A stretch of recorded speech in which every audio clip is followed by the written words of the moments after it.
अद्वेष्टा सर्वभूतानां मैत्रः करुण एव च निर्ममो निरहंकारः समदुःख सुखाक्षमी संतुष्टः सततं योगी यतात्मः दृढ़निश्चयः मयिर्पितमनो बुद्धि यो मद्भक्ता सो सा मे प्रिय, मुझे प्रिय है, यह मुझे प्रिय है। भगवान बाद में कहते हैं मुझे प्रिय है।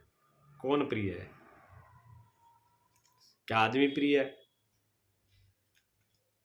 कि जानवर प्रिय है? भाव है भगवान के प्रति। हाँ, भगवान ये कहते हैं मुझे क्या प्रिय है। प्रिय तो जो भगवान बता रहे हैं, अगर सीधा सीधा इंसान जैसा आदमी है, आदमी प्रिय होता तो फिर जैसा होता वैसा ही प्राप्त कर जाता, पर जैसा आदमी है वैसा भगवान को प्रिय नहीं है। आदमी कैसा है? आदमी आदमी नहीं है, आदमी जानवर है। आदमी के अंदर पशुता है, इंसानियत नहीं है। आदमी के अंदर पशुता है। पशुता किसको बोलते हैं? पशुता बोलते हैं मूढ़ता को, अज्ञानता को, मूर्खता को। पशु में अज्ञानता होती है, मूढ़ता होती है। पशु के अंदर चेतनता नहीं होती, वो अपने शरीर में जीता है। पशु शरीर में जीता है तो वो शरीर ही हो जाता है, चेतना नहीं रहती। ऐसे आदमी भी शरीर में ही जीता है, आत्मा में नहीं जीता, चेतना में नहीं जीता। फिर पशु के अंदर वृत्ति क्या है? पेट भरने की वृत्ति है। आदमी के अंदर भी पेट भरने की वृत्ति, जैसे तैसे पेट भरो। पढ़ाई लिखाई बहुत कुछ हो गई, लेकिन पढ़ाई लिखने के बाद में भी क्या हुआ? भरा तो पेट ही। अगर पेट ही भरा तो फिर क्या भरा? अभी हम एक वीडियो, पता नहीं झूठा था सच्चा था कैसा था, देख रहे थे तो उसके अंदर क्या था कि एक बड़ा अधिकारी, एक कलेक्टर है, अधिकारी बड़ा बड़े पद पर है, बड़ा पद पर है, तो उसके पास में एक सीधा साधा पुजारी है, वो वेश में, साधु वेश में। वो जाता है राम मंदिर के लिए चंदा लेने के लिए।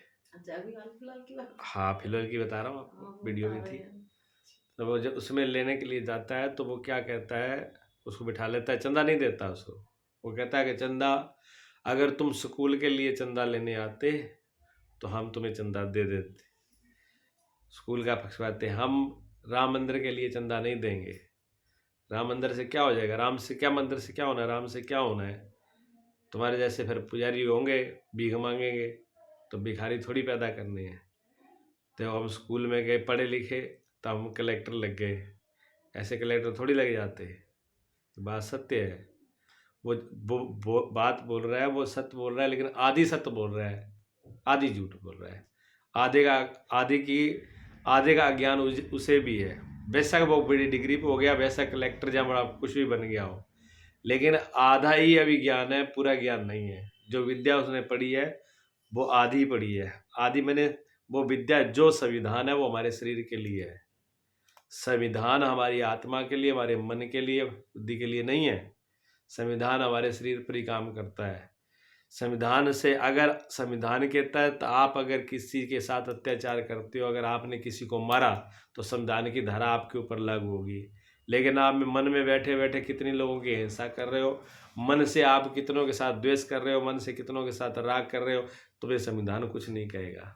संविधान को इससे कोई लेना देना नहीं है। लेकिन इससे ऊपर एक और संविधान है, वो जिसको धर्म का, जो राम का संविधान है, उसको बोलते हैं राम का संविधान। वो राम का संविधान उस पर लागू होता है। वो राम का संविधान ये सिखाता है कि तुम्हें अंदर कैसे जीना है। तुम्हारी मन की जो स्थिति है वो खराब है, वो मन की स्थिति कैसे ठीक करनी है। जो संविधान है, जो पढ़ाई, स्कूल है, स्कूल जो है वो टीचर वो पैदा कर दिए, कलेक्टर पैदा कर दिए, लेकिन डॉक्टर पैदा कर दिए। अब जो डॉक्टर है वो डॉक्टर शरीर का तो इलाज करेगा, लेकिन उसके लिए अगर मन में मनोस्थिति सही नहीं, तो वो डॉक्टर काम नहीं कर पाए। उसके लिए उसको जाना पड़ेगा किसके पास? मनोविश्लेषण के पास जाना पड़ेगा। अब मैं आगे डॉक्टर, हाँ बोलो क्या? अभी अभी डॉक्टर की बात तो मुझे ध्यान आया, अभी अभी नई ही और सत्य बात है। डॉक्टरों से कह दिया गया है आप पहले राम राम के लिए बोलिए इन्हें।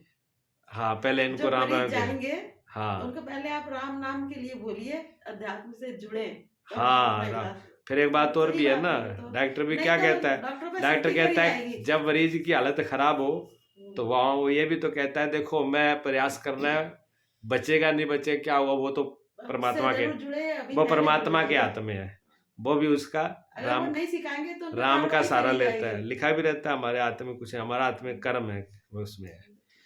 ठीक है ना। अब इस टाइम हाँ अब वो कहते हैं कह दिया गया है अम्बेडकर गलत नहीं है, अम्बेडकर ने संविधान दिया हमारी स्वच्छता के लिए, हमारे देश के लिए, हमारा जो बर्ताव है समाज है वो सही तरीके से चले, देश सही तरीके, क्यों बिना संविधान के देश नहीं चलेगा। संविधान होना जरूरी है, अगर कानून नहीं हो तो कानून में बहुत उथल हो जाएगी, कोई किसी के साथ कुछ भी हो रहा है, किसी के साथ कुछ भी हो रहा है। ठीक है, जो व्यक्ति उस कुर्सी में बैठा हुआ ये कह रहा है कि मैं स्कूल में विश्वास करता हूँ, उस व्यक्ति ने कितने स्कूल खुलवाए हैं, वो स्कूल खुलवाए और पढ़ाए, और इसे नहीं है वो बच्चों को पढ़ाए और उनको पढ़ाए जो उनके खुद के नहीं है, तो हम उसके संविधान को, इस बात को स्वीकार करते हैं भी ठीक है ये व्यक्ति दूसरों के लिए ये कार्य कर रहा है। लेकिन वो व्यक्ति पढ़ लिख के गद्दी पर जरूर बैठ गया, सीट पर बैठ गया, पर उसको अपने से बड़ों के साथ बात करने का जो तरीका है, जो नम्रता होनी चाहिए, जो मैत्री भाव होना चाहिए, जो करुणा और प्रेम होना चाहिए कि बड़ों के साथ, वो तो नहीं आया ना। बेशक कलेक्टर हो गया लेकिन बाहर से एक बुजुर्ग आ रहा है, अब तुम बेशक कलेक्टर है लेकिन वो बुजुर्ग है, बड़ा है किसी का, अब तुम उसके साथ कैसे बात कर रहे हो, ये कौन सिखाएगा तुम्हें, ये राम सिखाएगा, इसमें तुमने नहीं सिखाया वो कैसे साथ करना है, तुम अकड़ के बोल रहे हो। और तुम्हें सरकार इतनी नौकरी दे रही है संविधान के तहत, तो तुम्हें नौकरी दी जा रही है, लेकिन फिर भी गरीब आदमियों को पेट काट रहे हो, रिश्वत ले रहे हो, घूस रहे हो। हालांकि सब नहीं लेते, सब अधिकारी नहीं लेते, सब नहीं लेते, लेकिन अधिकतर ये लोग इस बात से परेशान है, इस भ्रष्टाचार से परेशान है।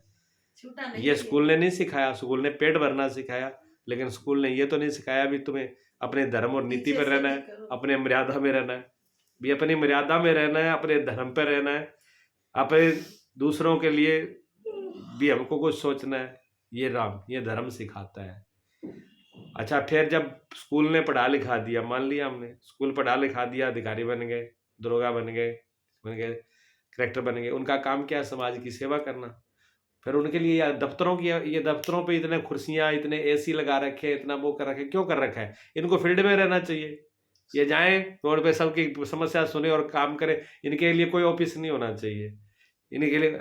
और जब पढ़ लिख करके जो स्कूल से ही काम चल रहा है तो ये जेलें क्यों बना दी, थाने क्यों बना दिए, सबको पढ़ाओ लिखाओ ना, स्कूल में भेजो आप, क्यों ये अत्याचार कर रहे हैं, जो जेल में कौन जा रहा है, पढ़ा लिखा आदमी जा रहा है, कि जो मूर्खता कर रहा है, जो अन्याय कर रहा है, वो जो अन्याय कर रहा है, मूर्खता कर रहा है, वो जा रहा है। अगर उसके अंदर हाँ ईमानदारी हो, धर्म हो, अगर धर्म नहीं हो, नीति नहीं हो, मर्यादा नहीं हो, पढ़ा लिखा नहीं हो, वो संविधान का तो विरोध कर ही रहे हैं ना, तभी तो जेल बना रही है।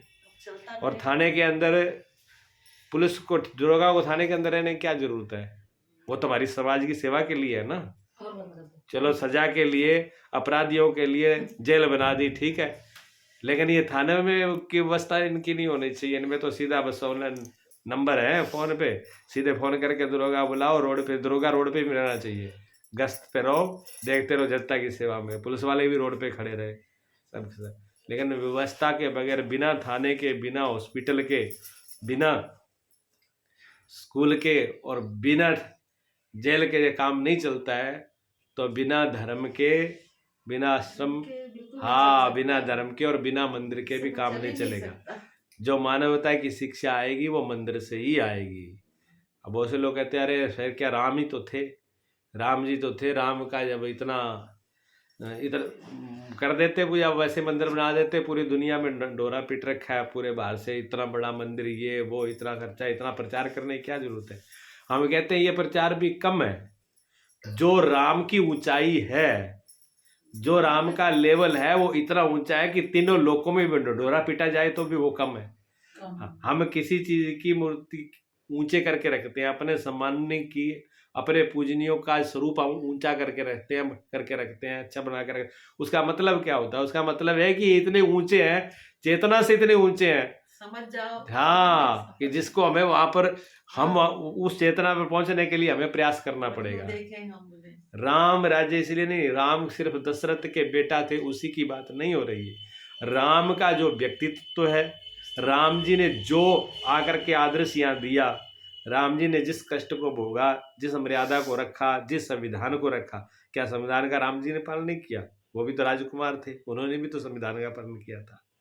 पर संविधान का पालन और कर रहे हैं सो नेता को नाम लेके लोग मुंह फेर लेते हैं कि किसी को गाली देना तो बोल दो नेताजी। आज के जमाने में किसी को गाली देनी तो उसको कहो के नेताजी कैसे हो, तो फिर नेताजी मेरे 100 अवगुण। हाँ, झूठ, छल, कपट, बेईमानी, हाथ जोड़ के दांत तो कुछ दिखाने की ओर, लगाने की ओर, खाने की ओर। पहले तो 4 ही दांत थे, कहते खाने की ओर है और दिखाने की ओर है। अब तो देखा दिखाने की ओर है, खाने की ओर है, लगाने की ओर है। अब तो दांतों की कीमत नहीं, कितने कितने। तो वो भी राजा थे, वो भी राजा और भी बहुत हुए। भारत में राजाओं की कमी तो नहीं थी, राजा बहुत हुए थे। उन्होंने ऐसे से राजा हुए जिनके संविधान के अंदर वो चाहे कुछ भी कितना भी घाटा नफा होता, वो अपने संविधान से हटते नहीं थे अपनी, क्यों? उनके साथ धर्म था, उनके साथ राम थे। राम जी ने जो कुछ दिया इस दुनिया को, सुबह उठते ही जय श्री राम। हम लोग सुबह उठते हैं और कोई नाम नहीं, जय श्री राम। चाहे देश हो विदेश हो, कहीं हो, श्री राम से हम जिंदगी की शुरुआत करते हैं। जन्म से राम से शुरुआत करते हैं, मरण पर्यंत जब मर जाता आदमी तो राम नाम सत्य है। यहाँ तक राम हमारे साथ चलते हैं। हाँ, और उसके बाद भी कहते हैं मरने के बाद भी अगर कोई साथ जाएगा तो जो सत्य है, राम नाम सत्य, वही जाएगा, बाकी सब चले जाएगा। जो सत्य है वो जाएगा, वो जो हमने पढ़ा है यहाँ पर वो भी यही रह जाएगा।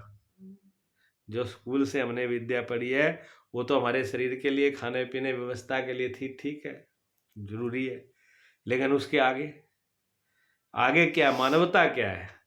वो मानव कैसे बनेगा? पढ़ लिख करके भी दानव है, पढ़ लिख करके और अच्छे दानव बन जाते हैं कि कैसे लोगों को काटा जाए, पढ़ाई करके भी और दानव बन जाते हैं। तो उस दानवता को खत्म करके वो मानवता कैसे आएगी? वो बिना राम के मानवता आ नहीं सकती। हाँ, मानवता के लिए राम जरूरी है। पढ़े लिखे और अहंकारी हो जाते हैं, अब निरहंकारता कैसे आए? बिना राम के निरहंकारता नहीं आएगी।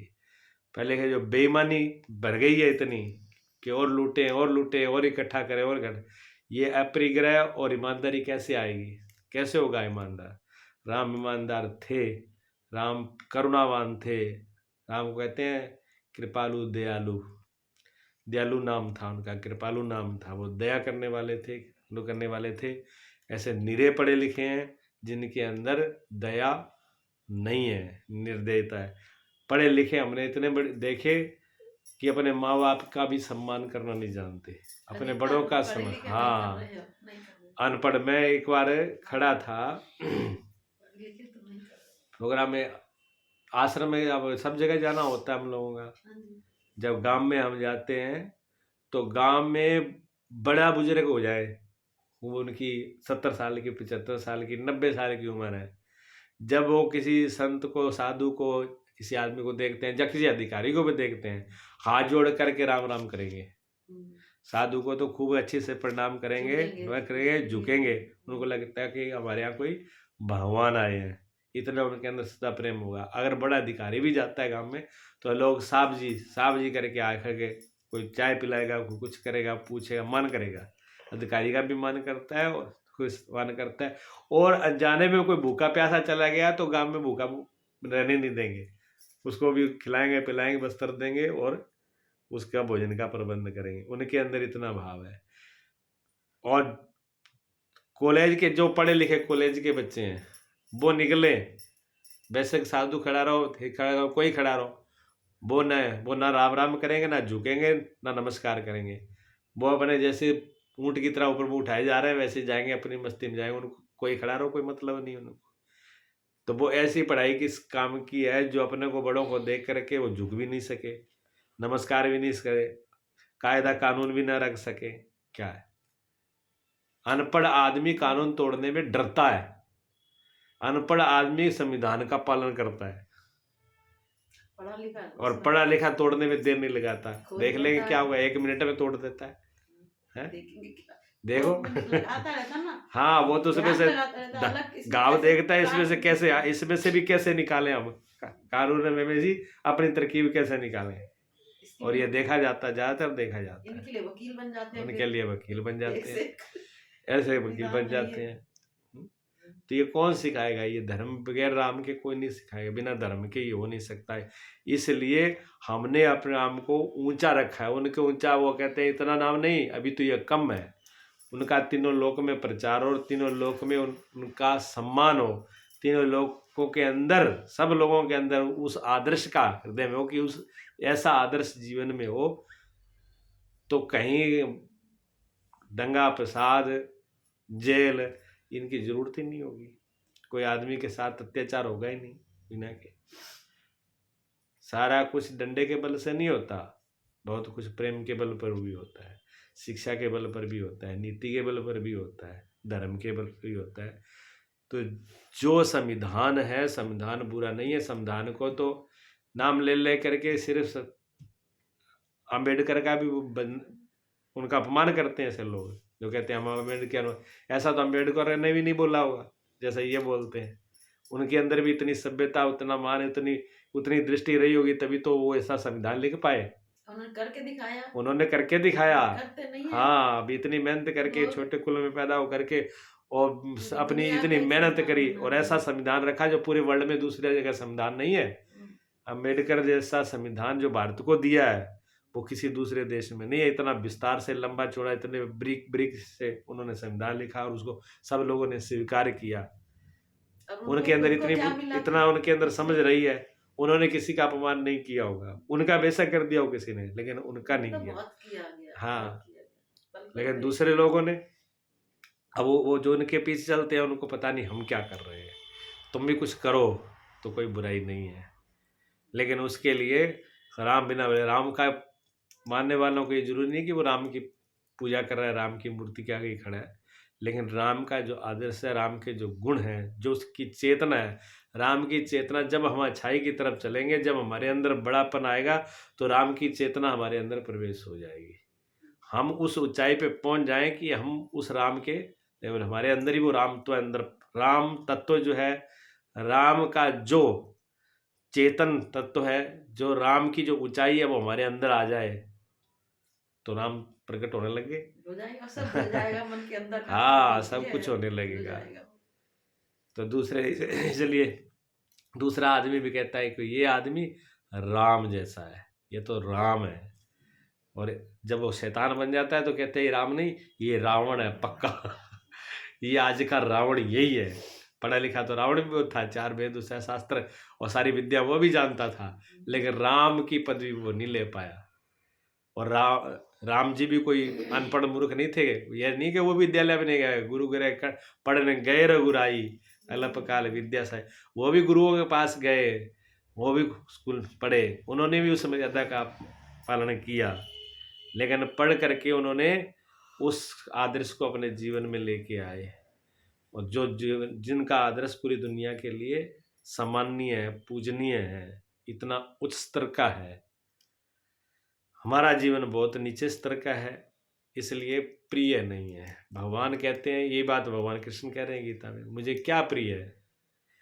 भगवान को वो प्रिय है जो राम जैसा है, राम जैसे जिसमें गुण है वो प्रिय है, राम जैसे जो तत्व नित्य वो जिसमें है वो प्रिय है, वो भी कृष्ण को प्रिय है। कृष्ण को अत्याचारी प्रिय नहीं है, बेईमानी प्रिय नहीं है, अहंकारी प्रिय नहीं है, द्वेष करने वाला, निंदा करने वाला, चुगली करने वाला, अपना स्वार्थ सिद्ध करने वाला, ये भगवान को भी प्रिय नहीं है। सूर्यों को क्या प्रिय है? सूर्यों को क्या प्रिय है? सूर्यों को आंखें प्रिय हैं, जिसे दिख जाए। सूर्यों सामने खड़े हैं और उनको देख नहीं पा रहे। जब सूर्यों सामने खड़े हैं, जब उनको देख नहीं पा रहे हैं, तो सूर्यों क्या कहता है? सूर्यों ये कहता है कि मुझे वो प्रिय है जो मुझे देख सके, मैं सामने खड़ा हूँ, मुझे देख ले, वो मुझे प्रिय है। लेकिन देखने वाली आँख नहीं है, तो आँखें ही भगवान सूर्यों को प्रिय है। तो हमारे पास भी प्रभु को देखने वाली, प्रभु तो सामने हैं, लेकिन उनको देखने वाली आँख हमारे पास नहीं है।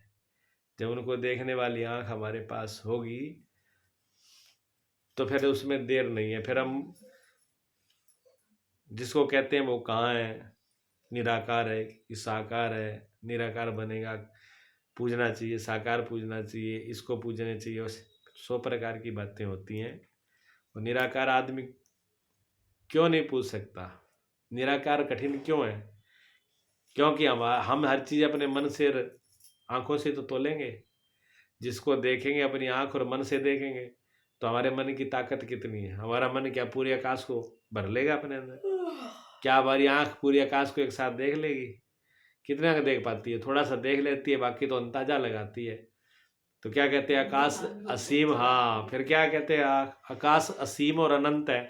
तब भी हम क्या सोचते हैं कि कहीं तो इसका अंत होता ही होगा, कहीं तो इसका अंत होता ही होगा। कितना ही बड़ा है फिर भी कहीं ना कहीं तो इसकी सीमा है।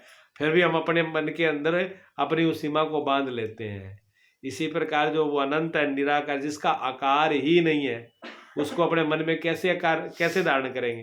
तो फिर मन उलझ जाएगा। मन कहेगा कि जिसका आकार ही नहीं है उसको कैसे पूजूं, कैसे पकड़ूं, कैसे देखूं, कहाँ से करूं, कैसे आए, उसका संबंध कैसे हो? जैसे एक आदमी कुश्ती लड़े, 2 पहलवान, और 2 पहलवान वाले कुश्ती, दोनों पहलवान थे कुश्ती लड़ने के लिए।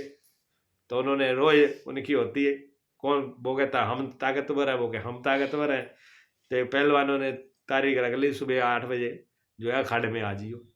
सुबह 8 बजे मालूम पड़ जाएगा कौन ताकतवर है, कौन जीता कौन हारा। पैच में जहाँ मैदान में सब आ जाएगा। तो उसमें एक तो पहुंच गया, सब लोग पहुंचे, गांव के लोग पहुंच गए, बड़े बड़े अधिक पहुंच गए, ये आज इनका मालूम पड़ ही जाए। अब एक तो पहलवान पहुंच गया, दूसरा पहुंचा ही नहीं।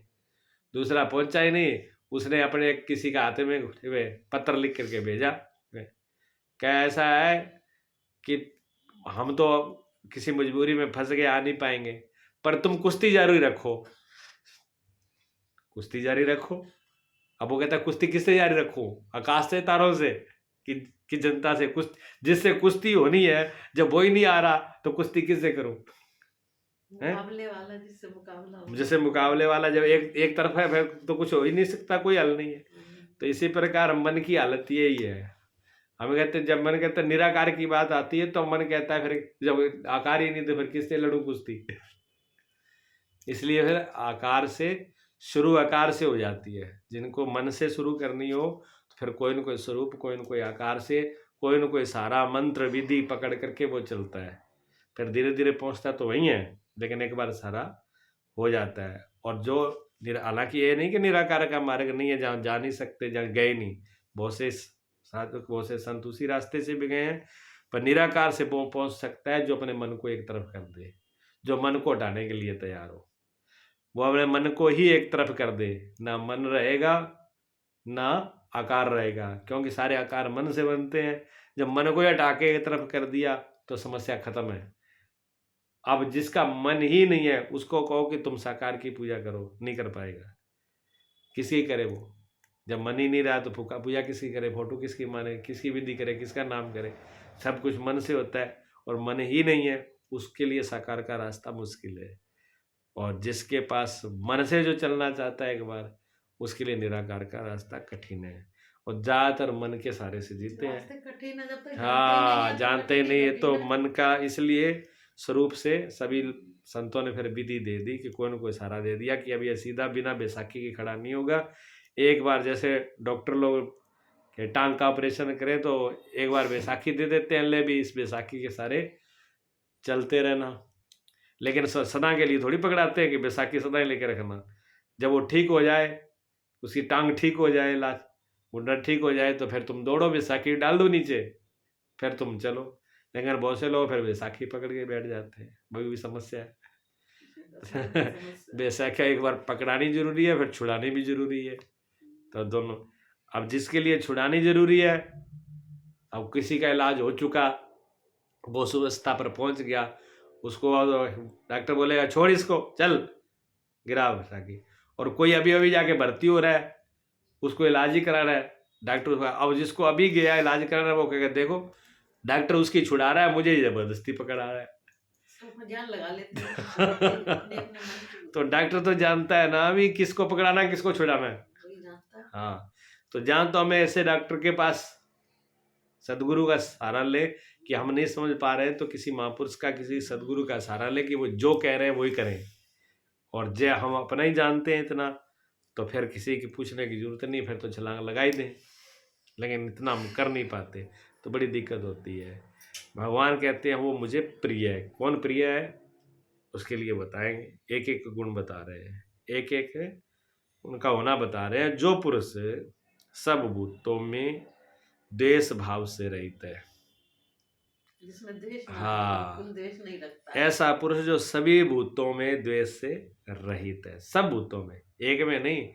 कोई कहते देखो हम तो, भगवान ने ये कहा है कि द्वेष नहीं करना चाहिए, हम तो अपने बेटे से द्वेष नहीं करते, बेटा के हम तो अपनी माँ से द्वेष नहीं करते, लेकिन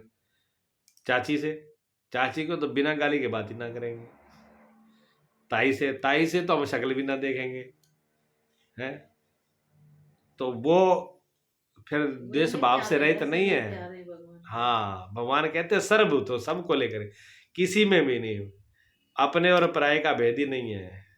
वो कहते हैं किसी से भी, सब भूतों का मतलब कि हम तो सिर्फ मानवता, बहुत से लोग कहते हैं हम सिर्फ मानवता की पूजा करते हैं, मानवता के कल्याण के करते हैं। ऐसे बहुत से समाज के लोग हैं जो मानवता के लिए बहुत कुछ करते हैं, लेकिन शाम को ही नीरे जीवों को काट डालते हैं।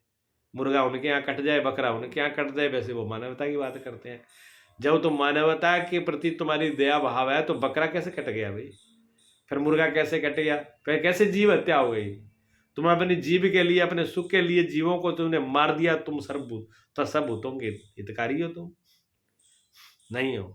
जो सर्वभूत हितकारी होगा, जिसके अंदर यह राम का गुण है, इसको राम तत्व इसको बोलते हैं, जिसके अंदर राम का सबके लिए समान है। राम जी के पास जो भी आया, राम ही बड़े, लोग कहते हैं भेदभाव करते हैं, वो ये थे छत्री थे रक्षा करने के लिए। विनाश किसका हुआ? दुष्टों का हुआ। लेकिन छोटे से लेके बड़ा देखो, बानर उनके जीवन, देखो बानर जानवर तो थे, लेकिन बानर उनकी सेना, उनके साथ में रहे हमेशा, उन्हीं के मित्र थे, उन्हीं के सखा थे, उन्हीं की सेना थे, उनके रक्षक थे, हैं? किसी जीव का तो हत्या नहीं करी उन्होंने। मानो और तो छोड़ो, जब राम पुल बन रहा था, वो जो गलेरी बोल रही बार चिल्ला रही, उसने याद करवा दिया हमें बोल के, कहते राम का नाम ले रहे हो तो मुझे कैसे भूल गए?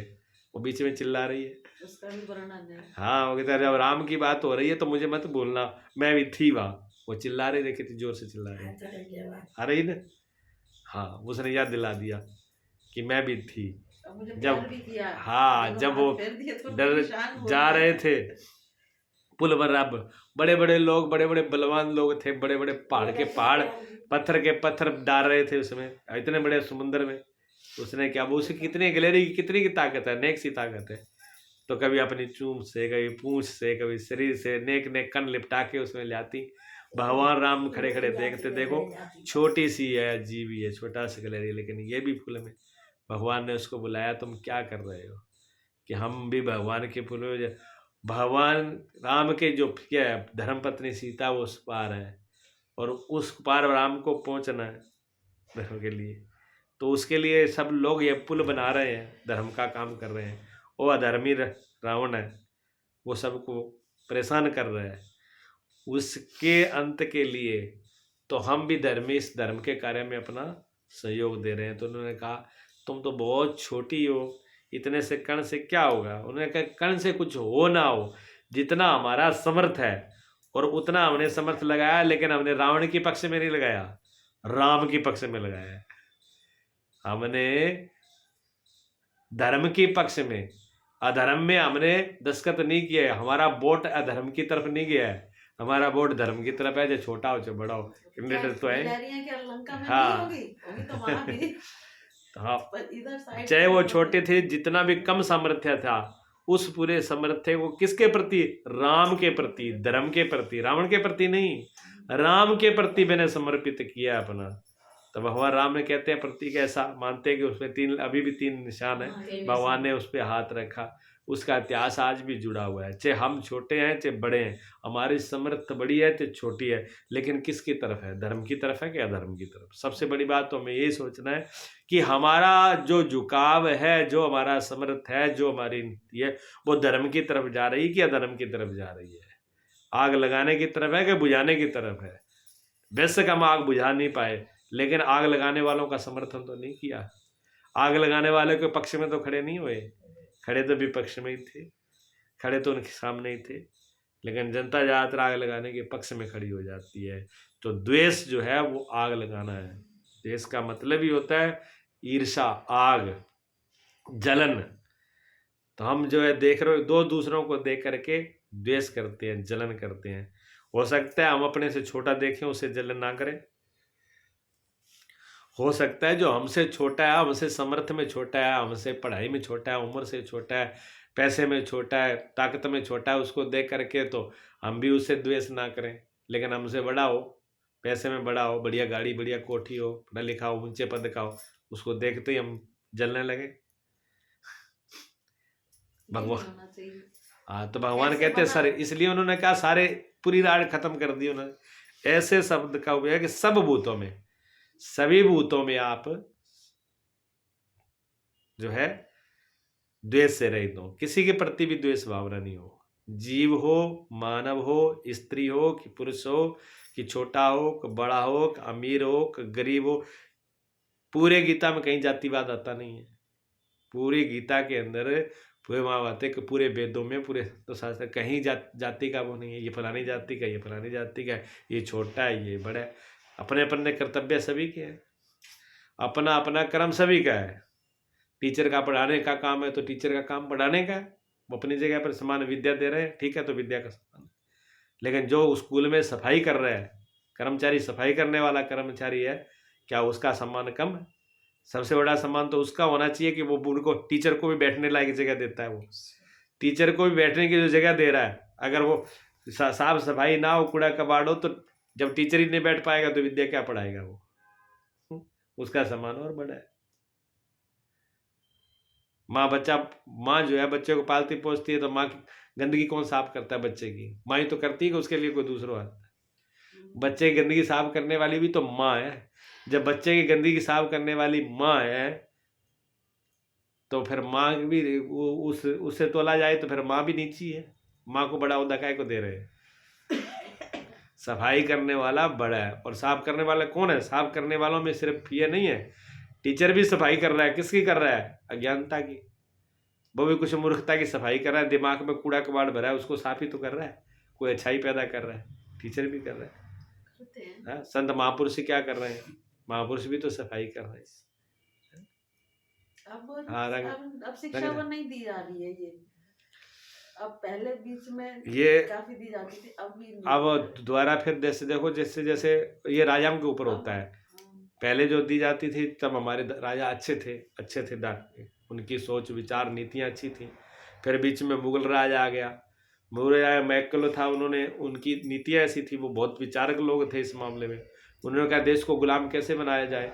उन्होंने कहा लठ के जोर से गुलाम नहीं बना सकते, लठ के जोर से एक बार हरा दोगे इनको, अपनी ताकत से, बंदूक से, तोपों से, लठ से आप एक बार इनको हरा दोगे, एक बार इनके पास असला कम है या ताकत कम है तो एक बार हार जाएंगे, लेकिन ये गुलामी स्वीकार नहीं करेंगे, गुलाम नहीं होंगे। इनको गुलाम कैसे बनाया जाता है? कहते गुलाम एक ही बात से बनाया जाएगा, इनकी शिक्षा पद्धति बदल दो। ये ऊपर से हिंदुस्तान देखने के हिंदुस्तानी होंगे, लेकिन अंदर से ये वो विदेशी रहेंगे, अंग्रेजी रहेंगे, ये मुगली हो जाएंगे। तो माइकोला ने पूरी शिक्षा पद्धति बदल दी थी, तो शिक्षा ही ऐसी देनी शुरू कर दी कि ये ऊपर से कहने के भारतीय रह गए। इसलिए जो स्कूल में, कॉलेज में पढ़ लिख करके बड़ी डिग्रियां करके आते हैं, उनके अंदर कुछ नहीं होता। वो ऊपर से लगता है कि हम भारत के हैं, भारतवासी हैं, लेकिन संस्कृति नाम की कोई चीज़ नहीं होती उनके अंदर। के नाम कोई धर्म की कोई चीज़ नहीं होती उनके अंदर। आत्मबल उनके पास नहीं होता है।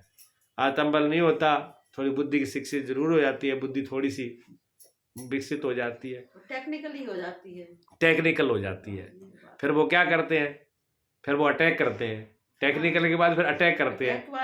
हाँ, अटैक क्या करेंगे, अब हमको नौकरी नहीं दी, अब हमको ये सुविधा नहीं दी, अब हम सरकार ने हमारे साथ ये किया, अब वो धरना देंगे, धरने में क्या करेंगे, बसें जला देंगे। क्या किया भैया आपने, बसें किसकी हैं, वो सरकार की हैं, वो आपकी हैं, तुम क्या कर रहे हो। अगर तुम्हारे में इतना दिमाग हो तो जो तुम तोड़ फोड़ कर रहे हो, जो गाड़ियां जला रहे हो, जो जनता को परेशान कर रहे हो, और जो बसों में आग लगा रहे हो, वो हमारे ही पैसे की है, हमारे टैक्स से है वो, उसमें किसी का क्या जाएगा। लेकिन हम अपने में आग लगाना शुरू कर देते हैं, घर में तोड़ फोड़ शुरू कर देते हैं। हाँ, जैसे बच्चे घर के अंदर, बच्चा क्रोध हो जाए लड़ फोड़े तो घर के बर्तन तोड़ दे, ये तोड़ दे, घर में शीशा तोड़ दिया, टीवी तोड़ दिया, मोबाइल तोड़ दिया, किसका तोड़ा उसने, वो सोचता है मम्मी पापा का, मम्मी पापा का नहीं, वो तुम्हारे ही हिस्सेदार, मम्मी पापा यही छोड़ के जाते, वो तुम्हारी संपत्ति का ही नुकसान कर रहे हो। तो कितनी लड़ाइयाँ हुई है, बीएड वालों ने कितनी लड़ाइयाँ करी, हाँ, सपा ने सबको नौकरी दे दी, मुलायम सिंह ने, हाँ, अब वो कर क्या रहे हैं, वो समाज का ही दोहन कर रहे हैं, झगड़ रहे हैं वही नौकरी वाले घर में, नौकरी वाले ही वो कर रहे हैं, लाख लाख रुपए इन्हें तनख्वाह दी जा रही है, फिर भी उनका हालत वही है, घर में भी झगड़ा ही झगड़ा, कोई इज्जत नहीं, इज्जत नहीं, दो झगड़ा प्राणी तो नहीं उनमें है, भी नहीं है, ये द्वेष की जो है। तो जो शिक्षा जो है वो तो गुलामी के लिए क्या हुआ, फिर हमारी शिक्षा पद्धति बदली गई। अब धीरे धीरे फिर उसके ऊपर विचार किया जा रहा है कि उस पद्धति को, उसी पद्धति को वापस से लाया जाए, इसलिए गीता अनिवार्य होनी चाहिए। हमारा जो गीता है, स्कूल में गीता अनिवार्य होना चाहिए कि गीता हमें क्या शिक्षा देती है, धर्म की शिक्षा, ये राम की शिक्षा है। स्कूल में संविधान की शिक्षा के साथ राम की धर्म की शिक्षा भी होनी चाहिए, मेरी आंतरिक हमारा जीवन कैसा हो। अगर ये दोनों शिक्षा हो तो जैसे एक पंख से पक्षी आकाश में नहीं उड़ सकता, वैसे पढ़ाई कितनी हो, संविधान की पढ़ाई कितनी हो, वो एक ही पंख है, अच्छा है, लेकिन दूसरा पंख उसका धर्म ही है। धर्म की शिक्षा के बगैर हम आकाश को नहीं छू पाएंगे, जमीन पर रेंगते रहेंगे, और जमीन पर रेंग रहे हैं, पढ़े लिखे भी रेंग रहे हैं, सब कुछ होकर के और ज्यादा छाती पीट रहे हैं। अगर गौर से देखेंगे तो मालूम पड़ जाएगा। अब आप पढ़े लिखे, आपको मालूम है कि आप पढ़े लिखे हो, पढ़े लिखे क्या पढ़े लिखोगे, हालत देख रहे हो। उतने जो अनपढ़ है वो नहीं रहेंगे जितने पढ़े लिखे रहेंगे, समाज में खड़े नहीं हो सकते हैं, हाँ, अपने कमरे से बाहर आ नहीं सकते, अपना परिवार भी नहीं देख सकते, ऐसे ऐसे बंद के पड़े हुए हैं। हाँ, ऐसे बंद के, जब इतनी गुलामी है बताओ उसको क्या कहोगे आप। भी पढ़ लेकर के ग्रेजुएट होने के बाद व्यक्ति जो है श्वास आजादी की नहीं ले पाए, घर से बाहर झांक नहीं सके, हैं, हाँ, खुल के अपनी बात को कह नहीं पाए, सुन नहीं पाए, खा नहीं सके, खड़ा नहीं हो पाता, खड़ा बताओ समाज में क्या कहोगे आप। ये क्या विद्या, ये विद्या जिस विद्या से हमें आजादी नहीं मिली, उससे अच्छे तो बिना पढ़े अच्छे, वो बिना पढ़े, इसलिए मैं कहता हूँ हाँ, बिना पढ़े समाज में गांवों में देखता हूँ जो अनपढ़ लोग हैं वो आजादी की सांस, उनमें फिर आजादी की सांस, सहजता है उनमें, सहजता है, सरलता है, हाँ, पहचान नहीं पाएगा इंसान उन्हें, हाँ, और जो अच्छा होगा समाज से निकल के करोड़ों में पहचान लेगी ये इंसान है, इंसानियत दिख जाती है, वास्तव में दिख जाती है, वो उनकी इंसानियत जो है, उनका सरलपन है, उनका भोलापन है, वो भी दिख जाता है। केवट ज्यादा पढ़ा लिखा तो नहीं था, निषाद ज्यादा पढ़ा लिखा तो नहीं था, लेकिन राम जी के बराबर बैठा, राम जी के साथ मैत्रीता उसकी हो गई, क्यों, इंसानियत थी। जो ज्यादा पढ़े लिखे थे, रावण जैसे, जिन्होंने बहुत डिग्रियां कर रखी थी, बहुत शास्त्र पढ़े, वो राम को न पहचान पाए, और जो निषाद था, जो अनपढ़ था, कुछ नहीं जानता था, उसने राम को पहचान लिया। बानर और गिलेरी पहचान गई, गीध राज में, गीध कहते हैं सबसे निकृष्ट जीव को, गीध को माना है, क्योंकि उसका खाना भी मुर्दे को ही है। गीध मुर्दे तो खाता है, मरा हुआ जिंदा भी नहीं, गीध जिंदा को नहीं। इतना गुण तो उसमें ही है कि वो भी जिंदे को नहीं मारता, अत्याचार नहीं करता। गीध को बुरा मानते हैं कि वो तो सिर्फ मांस ही खाता है, मांस पर ही जीता है, लेकिन वो भी कि जिंदा का मांस नहीं खाता, मुर्दे का जो मर गया उसी का ही खाता है, मुर्दा ही खाता है, वो जिंदा नहीं खाता। ये इंसान तो ऐसा है, जिनको इंसान कह रहे पर जिंदा को खा जाए।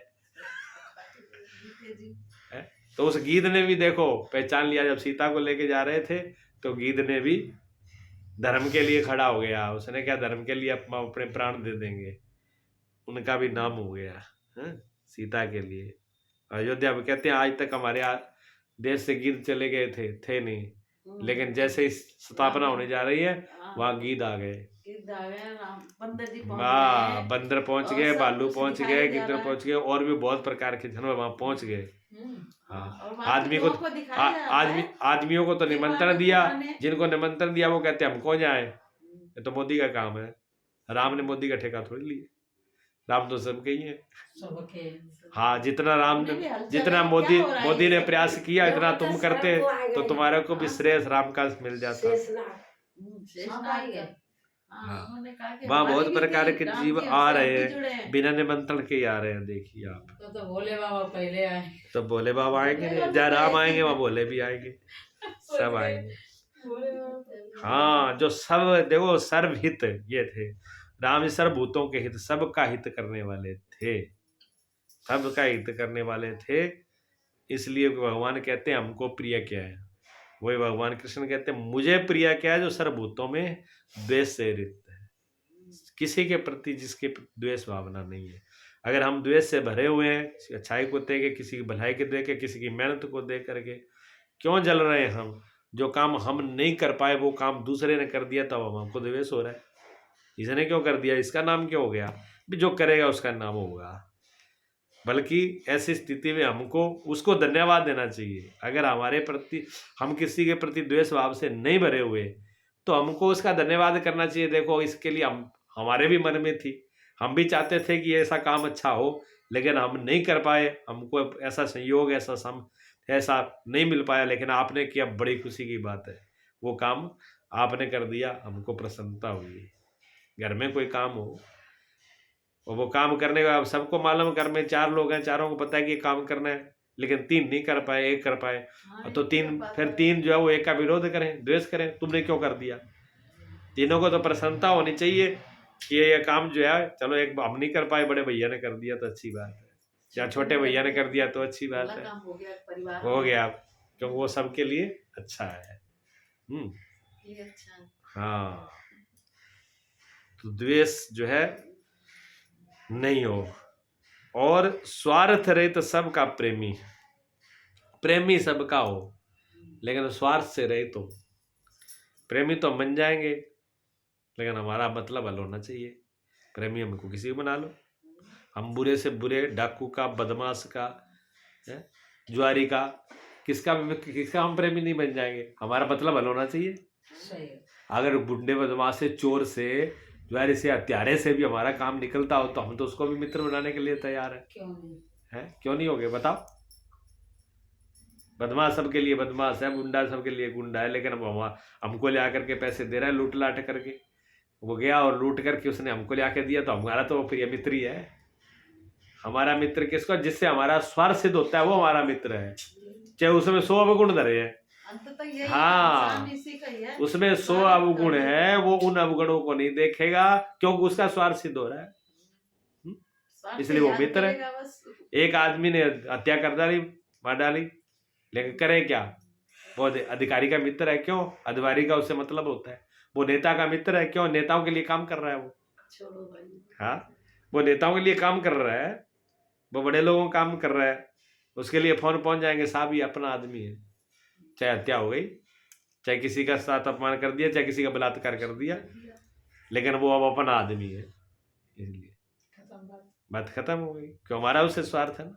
जहाँ हमारा स्वार्थ सिद्ध होता है, भगवान ने एक एक बातें जो है बड़ी फिट करके कही हैं, कोई एक बात को इधर से इधर कर नहीं सकता। उन्होंने, अगर भगवान सीधा ही कहते हैं कि सबका प्रेमी होना चाहिए, तो हाँ, प्रेम तो हम करते हैं। बेटा कहेगा मैं माँ से भी करता हूँ, पति का मैं पत्नी से भी करता हूँ, पति कहेगा मैं पति से करता हूँ, पत्नी पत्नी से करती क्यों करेगा? है, मित्र जब स्वार्थ है। तो प्रेम क्यों करेगा? स्वार्थ से। पति और पत्नी का प्रेम क्या है? स्वार्थ का है। अभी हम अगर पत्नी अगर एक बार जवाब दे दे पति को कि हम तुम्हारा ये काम नहीं कर पाएंगे, तो हाँ, फिर देखो उसकी तेवर कितना प्रेम करता है। सही बात है। जो कहता है कि हम तुम्हारे लिए जान दे देंगे, वो 1 मिनट में जान लेने के लिए तैयार होगा। और हमारे पीछे रोएगा भी कौन? है? कोई नहीं रोएगा, वो ही याद करेगा जिसको स्वार्थ था। जिसको वो रोएगा, वो भी जिससे बच्चा को रोएगा, जिसको बच्चा कब रोता है? जब माँ से दूध पीना होता है। माँ का जब दूध पीना, जब भूख लगती है तभी रोता है, उससे पहले माँ कहाँ घूम रही है? बच्चा अपने पलने में मजे से सो रहा है। हाँ, बच्चा मजे से सो रहा है अपने पलने में, कोई मतलब नहीं माँ कहाँ गई, लेकिन भूख लगते ही माँ बच्चा रोता है कि माँ क्यों? माँ भी पहचान लेती है। किसको भूख लगी है, बड़ी स्थिति तो उसका भी स्वार्थ है। तो ये क्या है, ये प्रकृति। रोना क्या है, रोना प्राकृतिक है, ये शरीर का है। शरीर को भूख लगी है तो शरीर को दूध की जरूरत है, और शरीर का लगाव शरीर तक है। लेकिन ये प्रेम नहीं है। इसको कोई प्रेम से जोड़ ले तो प्रेम का इससे कोई मतलब नहीं। ये प्राकृतिक चीजें हैं, पक्षियों में। लेकिन खराब नहीं है ये। अगर ये नहीं हो तो पूरी प्रकृति के अंदर जो सुंदरता है वो भी खो जाएगी। अगर इतना भी माँ और बेटे का भी अगर लगाव नहीं होगा, ठीक है, पक्षियों का भी लगाव नहीं होगा। दो पक्षी बैठे हैं आपस में, वो भी वार्तालाप करते हैं, वो भी प्रेम करते हैं, वो भी गीत गाते हैं, फूल खिलते हैं प्रकृति में। ये सौंदर्य है, ये भी बिना प्रेम के नहीं हो सकता। चाहे शुद्ध प्रेम है, इसको वासना मान लो, कामना मान लो, कुछ भी मान लो, लेकिन ये यही तो प्रकृति का सौंदर्य है। अगर ये ना होगा तो ये भी नहीं खिलेगा, प्रकृति आगे नहीं बढ़ेगी, प्रकृति का फैलाव भी नहीं होगा इसके बगैर। शरीर के लगाव बगैर भी प्रकृति का, सृष्टि का संचार नहीं हो पाएगा।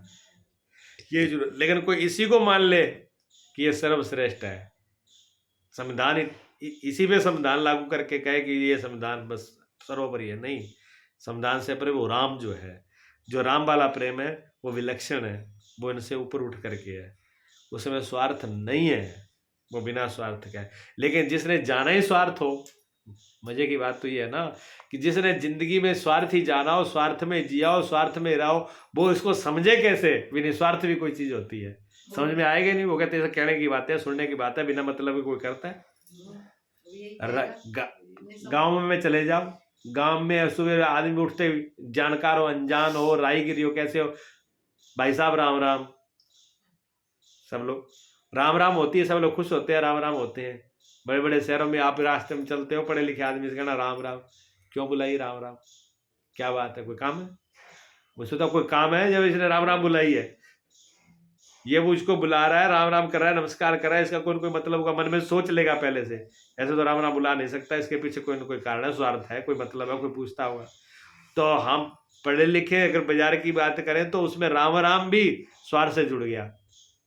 अब वो क्या जाने, गांव के सीधे साधे आदमी जो है राम राम करके देखते किसी आदमी को, राय अनजान आदमी को देख के राम राम। वृंदावन में चले जाओ आप, राधे राधे। अब राधे राधे किस बात से हो रही है? अगर आपको भाई आपको कोई नाम नहीं आपका, राधे राधे, इधर है ना, रिक्शे वाला सेट चाहिए, रिक्शे वाले को सेट चाहिए, बोला राधे राधे, वो ना नाम ले रहा है ना सेट मांग रहा है, सिर्फ राधे राधे, राधे दे तू है। जान में अनजाने में अच्छी में एक राधे राधे की गूंज है, राधे राधे राधे राधे राधे राधे राधे, राह दे दो, सबको रास्ता दे दो है। प्रेम का मतलब सबको रास्ता दो, प्रेम का मतलब खुल जाना, प्रेम का मतलब बड़ा हो जाना, प्रेम का मतलब मार्ग देना। प्रेम में आदमी खुल जाता है, ईर्षा में बंद हो जाता है। कहाँ खुलता आदमी? आप बताइए खुलता कहाँ? आप अपने दिल की बात किसको कहोगे? जिससे प्रेम होगा, जिससे दिल से प्रेम होगा भाई तो अपने दिल को खोलोगे। जब दिल प्रेम नहीं होगा तो खोलोगे कैसे? आपको भय होगा, आपको डर होगा, आप अपने दिल को खोलोगे ही नहीं। दिल को नहीं खोलोगे, अपने आप को कैसे खोलोगे? जहां प्रेमी होता है, जहां अपना होता है, वहां आप खुले हो। अपने आप को सिकुड़ के बंद करके नहीं रखोगे। आप अपने कहने में खुले हो, मन की बात कहने, मन से खुले हो, दिल की बात कहने में खुले हो, शरीर से भी खुले हो।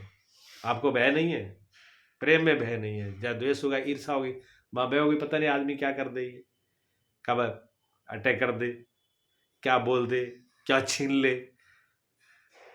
बात सो गई तो भी खुल करके नहीं सो सकते, खुल कर नहीं जी सकते।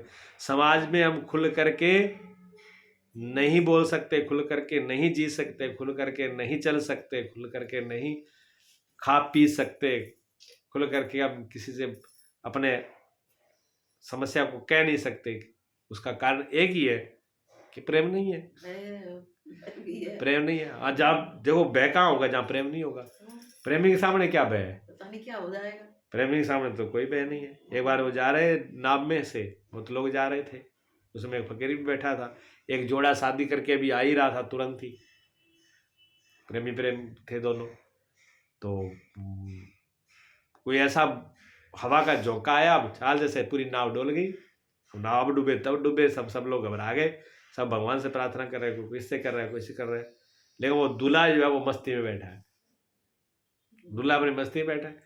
दुल्हन ने कही सब लोग भगवान से प्रार्थना कर रहे हैं, कोई चिल्ला रहा है, कोई कुछ कर रहा है, सब भयभीत है, तुम बड़ी मस्ती में बैठे हो, तुम्हें वह नहीं है डूब जाएगी, तुम्हें डर नहीं लग रहा। तो दूल्हा अभी लेके ही तो आ रहा था, तलवार उसके हाथ में थी, उसने तुरंत तलवार निकाली और लड़की ये गर्दन पे रख दिया।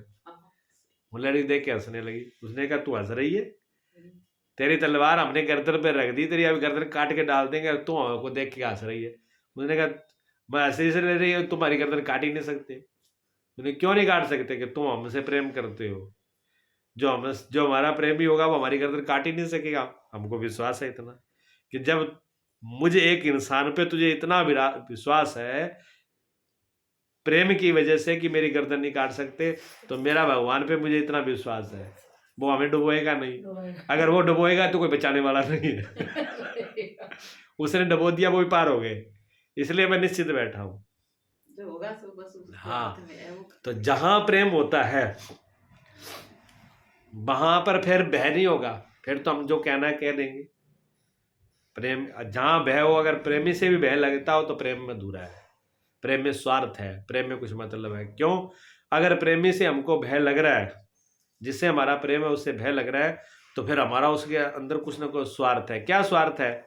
स्वार्थ यह है कि इनसे हमको कुछ मिल रहा है, मान लो हमको जीविका मिल रही है, या पैसे मिल रहे हैं, या सुविधा मिल रही है, या सुख मिल रहा है, तो हमको भय किस बात का? इस बात का है कि जो सुख सुविधा हमें मिल रही है वो नहीं मिलेगी। भय इस बात का, प्रेमी सी नहीं है। भय प्रेमी से बोलने का नहीं है, भय इस बात से है कि जो हमारा स्वार्थ सिद्ध हो रहा है, हम कोई ना कोई मन में स्वार्थ लेके बैठ गए कि हमको सुख दे रहे हैं, जो सुविधा दे रहे हैं, जो सामान दे रहे हैं, ये हमारा छिन जाएगा। जब हम इस पे आ जाएंगे कि हमको आपसे कोई स्वार्थ नहीं है, लेकिन हमें जो कहना है कहना है, तब फिर आप अंदर हिम्मत आ जाएगी, तो फिर भय नहीं रहेगा। फिर कहते हैं ना, अरे हम हाँ, साफ बात कहते हैं भैया, साफ है, बस तब कह पाएंगे। तो अगर स्वार्थ नहीं हुआ तो भगवान ने शर्त लगा दी प्रेम के साथ, शर्त है। प्रेम के साथ ये शर्त लगाई है, जो प्रेमी है सबका स्वार्थ से रहित है। स्वार्थ में तो प्रेमी, मैंने कहा ना, किसी के बन जाएंगे, नीचे से नीचे बढ़ेगा। स्वार्थ में गधे को बाप, कहावत है ना, कि मतलब हो तो गधे को बाप कहते हैं, गधे के आगे प्रणाम करते हैं, तब गधा भी बाप बन जाता है। तो गधे के बाप वाला प्रेम नहीं है पे, यहाँ कोई स्वार्थ नहीं है, कोई ये नहीं कि उसके बगैर ये बन जाएगा, ये बिगड़ जाएगा ना। लेकिन फिर भी आपके हित में है, फिर भी आपका हितैषी है, फिर भी आपका प्रेमी है, कोई मतलब नहीं है, कोई मतलब नहीं है, कोई स्वार्थ नहीं है, कोई द्वेष नहीं है, फिर भी आपसे प्रेम है। अब ये प्रेम विलक्षण है। इस प्रेम को भगवान के बिना, भगवान की कृपा बगैर, बिना उस ऊंचाई बगैर ये आएगा ना, बिना राम के ये आ नहीं सकता, बिना धर्म के बिना धर्म के ये आएगा नहीं। हाँ, सबका प्रेमी है, और सबका प्रेमी, जो इसका प्रेमी है उसका प्रेमी है, ये तो हो ही नहीं सकता। मान लो ये बल्ब जल रहा है, अब ये बल्ब जल रहा है, अब ये कहेगा देखो आप तो पढ़े लिखे हो, अच्छे हो, आपको तो प्रकाश मिलेगा मेरा, इसको नहीं मिलेगा। और ये तो बूढ़े बाड़े, इनको क्या फायदा देगा, इनको तो बिल्कुल नहीं देना। क्या ये भेद करता है? प्रकाश है तो सबके लिए, नहीं तो दे रहा है। फिर जब प्रेम हमारे हृदय में आ गया तो फिर वो सबके लिए है। फिर वो तो फिर जो जीव मिल गया रास्ते में, कोई अजनबी भी मिल गया, उसके प्रति भी उसका भाव आएगा कि इसके लिए हम बुरा ना कर दे, हमारे से इसके लिए भी बुरा ना हो जाए, उसके प्रति भी भाव करना, अच्छाई का आ जाएगा। जीव मिल गया कोई भी, उसका मन ये करेगा ये मुर्गा बहुत अच्छा जा रहा है, आज ठंड पड़ रही है, ये मुर्गे की गर्दन मोड़ो, चलो चुपचाप ले चलो। जो प्रेमी होगा, सबका प्रेमी होगा, वो धीरे धीरे चोरी जाके मुर्गे की गर्दन नहीं मोड़ेगा, किसी जीव को काट के खाएगा नहीं वो अपने लिए। वो अपने भूखा तो रह सकता है, जो सबका प्रेमी है वो कहेगा हम भूखे रह लेंगे, लेकिन हम किसी को मार नहीं सकते, किसी को सता नहीं सकते, हमें भूखा रहना मंजूर है। हम दूसरे को प्राणों को लेके अपने प्राण नहीं बचा सकते। हाँ, दूसरों के लिए प्राण दे। प्रेमी क्या करता है? अपने प्राण दे सकता है दूसरों के लिए, दूसरे की भलाई के लिए, दूसरे के हित के लिए अपने प्राणों को न्यौछावर कर सकता है, लेकिन उसका प्राण ले नहीं सकता। और जो कहे, जो प्रेमी हो गए, कहे कि नहीं, जहाँ तो तुम हमारी हो जा रही, तुम्हारे हम प्राण ले लेंगे, किसी और की तरफ देखा, जहाँ तो तुम मुझे ही देखोगे और नहीं देखोगे तो हम तुम्हारे प्राण ले लेंगे, वो प्रेमी नहीं है, वो एक नंबर का स्वार्थी है, धूर्त है। हाँ, वो प्रेमी नहीं है। भगवान की कसौटी पर रोना देखो बड़ा मुश्किल है, कहना सुख है, भगवान की कसौटी ये धर्म है, ये धर्म है। मंदिर आश्रम संस्कृति इसके लिए है, ये सीखने के लिए। ये स्कूलों में नहीं पढ़ाई जाएगी, ये गुरुओं में पढ़ाई जाएगी। ये राम के पास, ये विद्या राम के पास ही मिलेगी, राम के ये कृष्ण के पास मिलेगी। कृष्ण के जीवन में है, रोम रोम में है, कण कण में है, अंदर है, पास है। वो जैसे है वैसे जीते हैं, राम के रोम रोम में ये रम रही है हित। ये कैसे मिलेगी? तो सबका प्रेमी जो होगा, सब ने उसको अगर एक वृक्ष का पत्ता भी तोड़ना है तो उसके दिल में उसकी धड़कन बढ़ जाती है, पत्ता भी मैं कैसे तोड़ूं। लोग मंदिरों में पूजा करते हैं, वो कहते हैं हम पुजारी हैं, बनते बहुत बड़े, उनको उनकी शक्ल, उनकी चाल, उनकी भाषा देखो। हम तो पूजा करते हैं मंदिर में, और पूजा के लिए पूरे बगीचे को उजाड़ दें, पूरे फूलों को तोड़ डालें। पूरे फूलों को तोड़ने में उनको थोड़ी सी भी शर्म और थोड़ी सी भी दया और थोड़ा सा भी प्रेम नहीं आता। अगर उनके हृदय में प्रेम हो तो एक फूल को तोड़ने से पहले 4 बार सोचेगा, ये फूल को कैसे तोड़ूं मैं, ये कितना अच्छा खिला हुआ है, कैसा इसमें जीवन है, इसमें भी तो राम है, इसमें भी तो परमात्मा है, शायद उसी को दीजिए, उसको तोड़ने की जरूरत है। जो ऐसा प्रेमी होगा उसको फूल चढ़ाने की जरूरत ही नहीं है, उसका फूल तो चढ़ गया। और जब तक हृदय में प्रेम आया ही नहीं है तो फूल क्या पूरे पेड़ चढ़ा दो, हाँ पूरे पेड़ चढ़ा दो, चढ़ा दो, क्या फर्क पड़ेगा? कोई फर्क नहीं पड़ेगा। तुम हो जैसे हो वैसे रहोगे, तुम्हारे जीवन में तो कुछ आया ही नहीं। जिसके जीवन में प्रेम आ गया, असल तो फूल प्रेम का ही होता है, प्रेम से बड़ा कोई फूल है ही नहीं। जिसने श्रद्धा सुमन प्रेम सुमन अर्पित कर दिया हो, उसको इन पौधों वाले को और इन कागजी फूलों को और इन वनस्पति फूलों को और प्राकृतिक फूलों की क्या जरूरत रहेगी? क्या भगवान इनका भूखा है? नहीं, वो तो प्रतीक है। फूल और वाले पत्तियां दिए तो प्रतीक थे, चढ़ाना तो अपने मन का ही फूल था, अपने श्रद्धा का, अपने प्रेम का फूल चढ़ाना। वो हम चढ़ा नहीं पाते, प्रेम हमारे अंदर है नहीं, श्रद्धा हमारे अंदर है नहीं। दुनिया भर की वस्तुएं ऊपर से चढ़ा चढ़ा के अपने को संतोष कर रहे हैं और उसमें अकड़ भी रहे हैं और पूरी प्रकृति की ओर सत्यानाश कर रहे हैं। किसी ने फूल लगाए, किसी ने खिलाए, किसी ने मेहनत करी, उसका और सत्यानाश कर दे। थोड़ा बहुत प्रकृति का सौंदर्य और बिगाड़ दो, ये हालत है। हाँ, बिगाड़ रहे हैं भाई। ये नहीं कि फूल चढ़ाओ मत, फूल चढ़ाने का विरोध नहीं कर रहे, लेकिन जिस भाव से चढ़ाना चाहिए अगर वो नहीं चढ़ रहा है तो उन फिर कोई मतलब नहीं रह गया। जो भगवान जिसकी बात कर रहे हैं, हम जिस अर्थ में बात कर रहे हैं उसी अर्थ में बोल रहे हैं। फूल चढ़ाना चाहिए कि नहीं चढ़ाना चाहिए ये सवाल नहीं है, ये अपने भाव पर निर्भर है।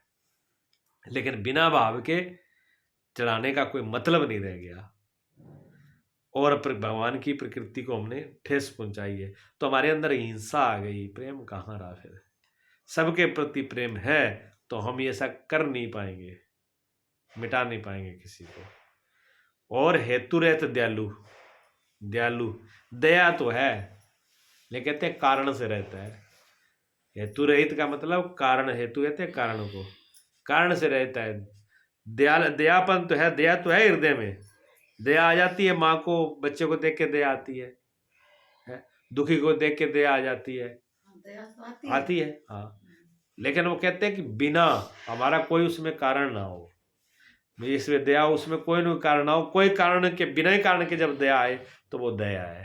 दया ऐसी होनी चाहिए जिसमें कोई कारण ना हो, कोई स्वार्थ ना हो, कोई मेरे तेरापना ना हो, फिर उसमें दया आए तो वो दया है। नहीं तो दया नहीं, किसी कारण से दया आए तो फिर वो दया नहीं है कि हम इस पे दया कर रहे हैं क्यों, ऐसा है। बिना कारण हेतु रहित दयालु हो तथा ममता से रहित, इंकार से रहित। दयालु भी हो, दया भी हो। दया के बारे हम पालन पोषण दया से कर रहे हैं, दया से पालन कर रहे हैं, पोषण कर रहे हैं, संभाल रहे हैं, देख रहे हैं। दूसरों कहते उसमें ममता नहीं होनी चाहिए, स्वार्थ भी नहीं होना चाहिए, कारण भी नहीं होना चाहिए, और ममता भी नहीं होनी चाहिए। ममता से रहित हो। ममता हम छोड़ नहीं पाते। जिसको हम प्रेम कहते हैं वो प्रेम कहाँ है? वो ममता ही तो है। और ममता क्या करती है? ममता तो चिपका लेती है, पकड़ लेती है, छोड़ती नहीं। गोंद की तरह है, जहाँ जाए वहीं चिपक जाओ, जहाँ जाए वहीं चिपक जाओ। चुंबक की तरह, चुंबक की तरह, चुंबक की तरह अगर वहीं अटक के रह गई तो फिर यात्रा कैसे होगी? फिर कैसे उठ पाएंगे? कैसे निकल पाएंगे? है? ममता, प्रेम चिपकने वाला नहीं है। प्रेम तो आजाद हवा के झोंके की तरह आया और गया, वो फ्री है, बंद नहीं होता। लेकिन ममता बंद हो जाती है।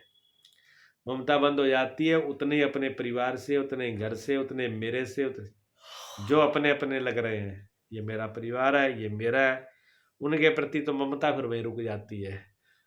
और जब नदी की जैसे धारा, प्रेम क्या है? नदी की धारा की तरह है। प्रेम नदी की धारा की तरह है। जब नदी बहती रहती है तो स्वच्छ रहती है, सुंदर रहती है, प्रवाह रहता है, कि नवीनता रहती है, कि जीवन रहता है। और जब नदी रुक जाए,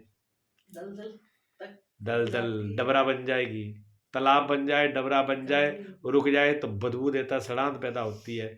वो पानी पीने तो छोड़ो, नहाने लायक भी नहीं रहता। नहाने लायक तो, पीने लायक तो छोड़ो, उसके पास बैठने लायक नहीं रहता। फिर ये होता है। इसलिए आपके जितने संबंध है ना ममता वाले, वहाँ बदबू आ रही है।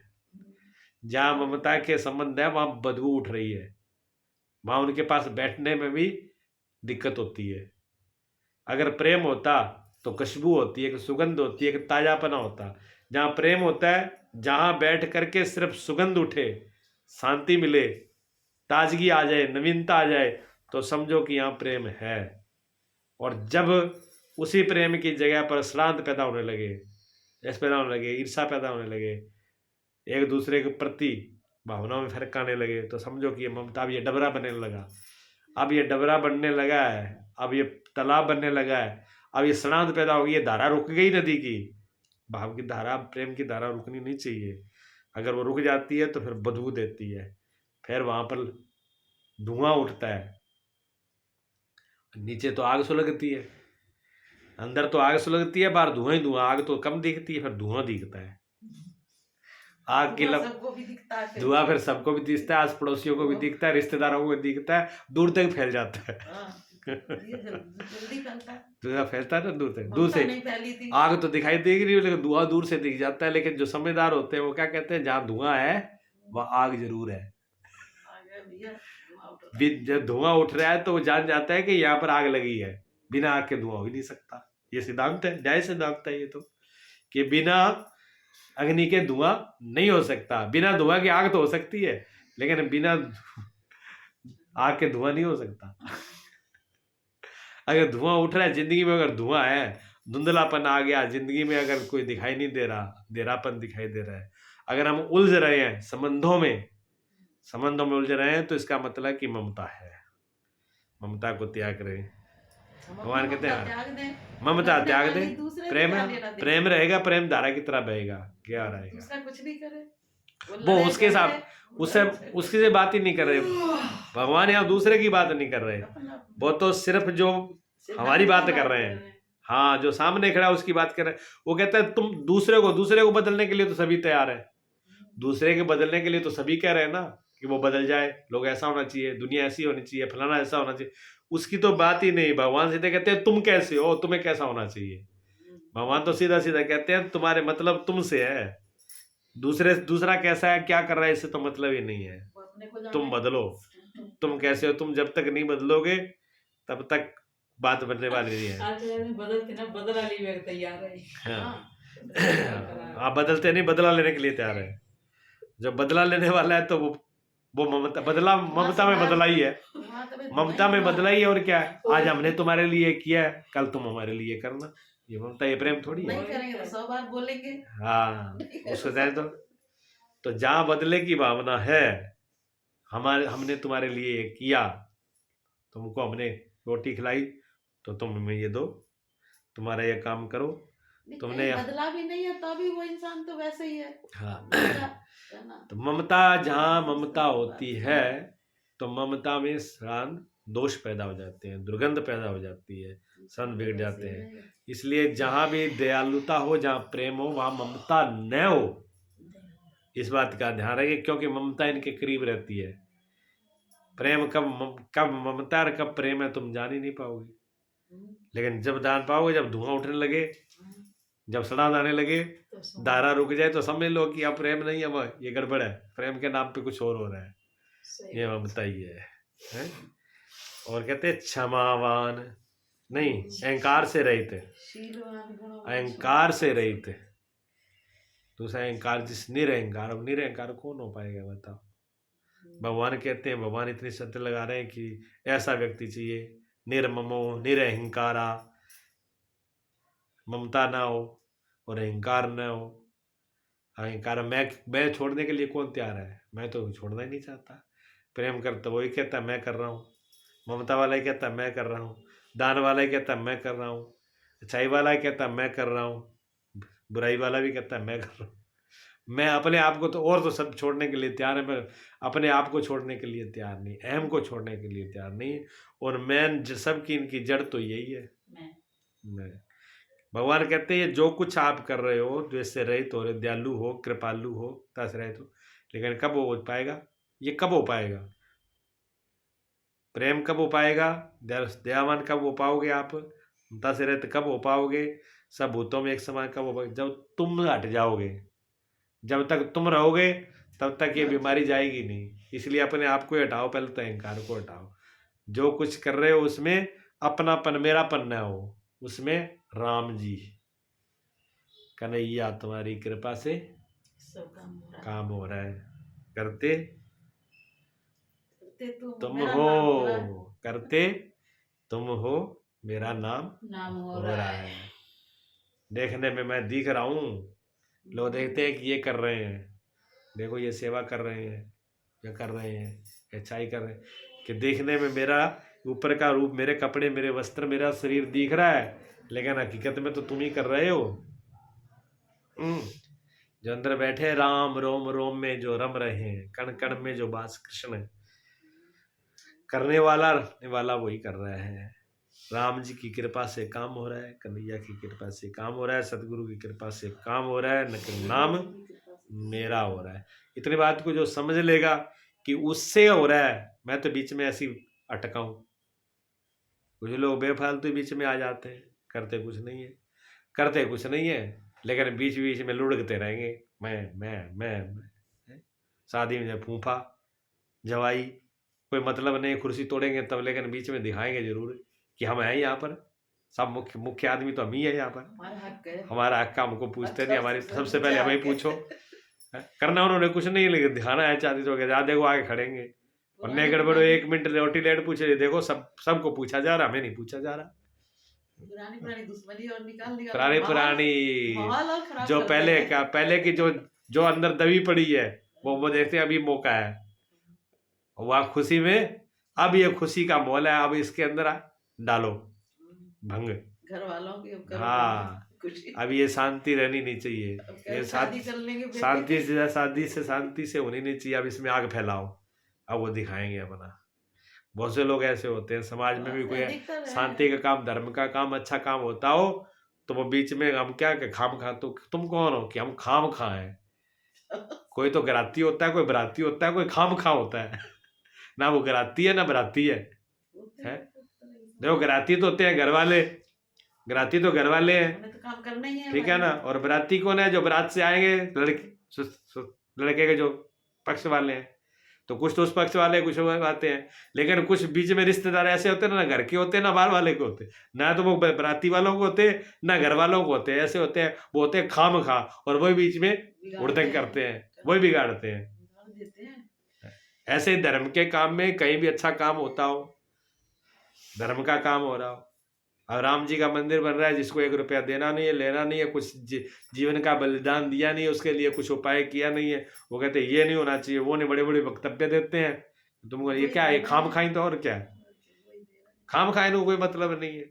ना पहले से राम से मतलब था, ना अब राम से मतलब, ना पहले कुछ किया, ना समाज के लिए कुछ कर पाए। जो ये समाज की बातें बड़ी बड़ी करते हैं, ये समाज के लिए, अगर समाज के लिए भी करते हो, समाज के प्रति भी इनका निस्वार्थ सेवा भाव हो, तो ये किसी की बुराई कैसे कर लेंगे? किसी का विरोध कैसे कर लेंगे? जिसके अंदर प्रेम ही हो, निस्वार्थ से रहे, वो फिर दूसरे से द्वेष कैसे कर लेगा? अब ये बल्ब जो है हमको प्रकाश दे रहा है, तो ये हमको अंधेरा कैसे दे देगा? इसके पास है ही प्रकाश। जिसके पास प्रकाश ही है वो हमको अंधकार कहां से ला देगा? एक आदमी एक से द्वेष कर रहा है, एक से ईर्ष्या कर रहा है, नहीं, उसमें गड़बड़ है। प्रेमी के पास में द्वेष होगा ही नहीं, ईर्ष्या होगी नहीं, विरोध होगा ही नहीं। वो प्रेमी खुश हुई। तो अहम जो है, कुछ लोग जो बेमतलब के बीच में अड़ुआ, खेत में क्या लगा देते हैं? अड़ुआ। अब अड़ुआ क्या होता है? अड़ुआ क्या होता है? जो ना खुद खाए ना खाने दे। अड़ुए का मतलब है ना तो वो खुद खाए ना किसी को खाने दे, सो अड़ुआ।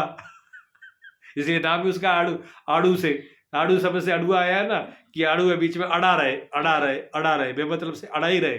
हाँ, तो अहंकारी आदमी क्या होता है? अड़ुआ है, बीच में अड़बंगा, ना खाए ना खाने दे, है ना, कुछ अच्छा करेंगे ना तुम्हें करना देंगे, हाँ, कोई मतलब नहीं है, लेकिन बीच में टांग जरूर अड़ानी है।